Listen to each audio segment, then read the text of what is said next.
गुच्छ मिला, सिर्फ संयोग नहीं होते,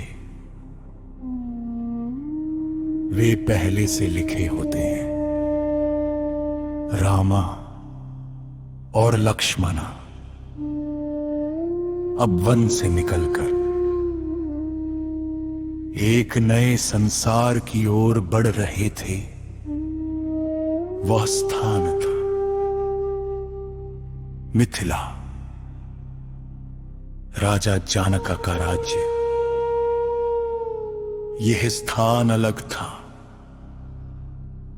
यहां वैभव था, पर अहंकार नहीं, ज्ञान था, पर प्रदर्शन नहीं।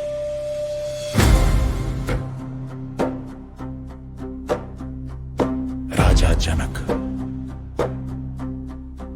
एक साधारण राजा नहीं थे, वो एक ज्ञानी थे, एक तपस्वी राजा। उन्होंने जीवन को समझा था स्वामित्व नहीं, समर्पण। और उसी राजा में वो थी सीता। उनका जन्म सामान्य नहीं था, वो धरती से उत्पन्न हुई थी। उनकी आंखों में शांति थी, उनके स्वभाव में धैर्य। लेकिन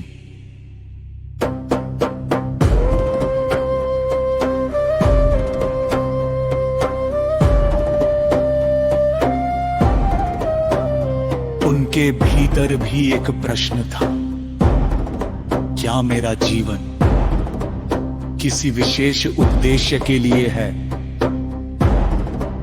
लेकिन महल के उपवन में सीता खड़ी थी और उसी समय राम वहां से गुजरे। क्षण भर के लिए दोनों की दृष्टि मिली, कोई शब्द नहीं, कोई संवाद नहीं।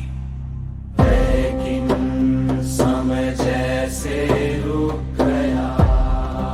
राम ने सीता को देखा और एक अजीब सी शांति महसूस की। सीता ने राम को देखा और उनके भीतर एक विश्वास जागा।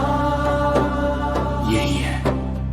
लेकिन वो नहीं जानती थी क्यों ये केवल आकर्षण नहीं था, ये पहचान थी। दो आत्माएं जो पहले से एक मार्ग पर थी। मिथिला में एक विशेष आयोजन होने वाला था। राजा जनक ने घोषणा की, जो शिव धनुष को उठाकर चढ़ा सकेगा वही सीता का वर होगा।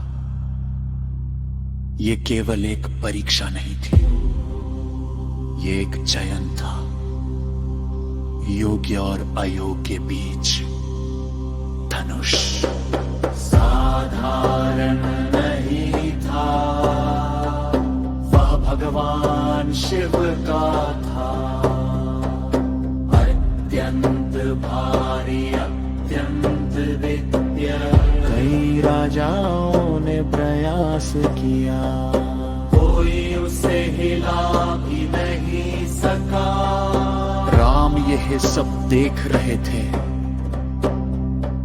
उन्होंने प्रयास करने की इच्छा नहीं दिखाई। क्यों थी? उनके भीतर कोई लालसा नहीं थी। लक्ष्मण ने कहा, भैया आप क्यों नहीं प्रयास करते? लेकिन राम शांत रहे। जो होना है वह होगा। सीता मंदिर में गई, उन्होंने प्रार्थना की। ये विह सही है तो वही होगा।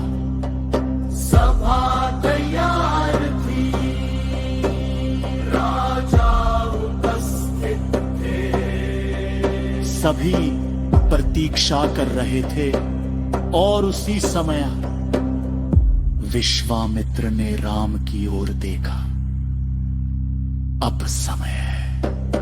राम आगे बढ़े, सभा में सन्नाटा छा गया। सबकी दृष्टि उन पर टिक गई। क्या वो धनुष उठावे? यह एक असंभव प्रयास हो गया। अभिनय विचित्र में इतिहास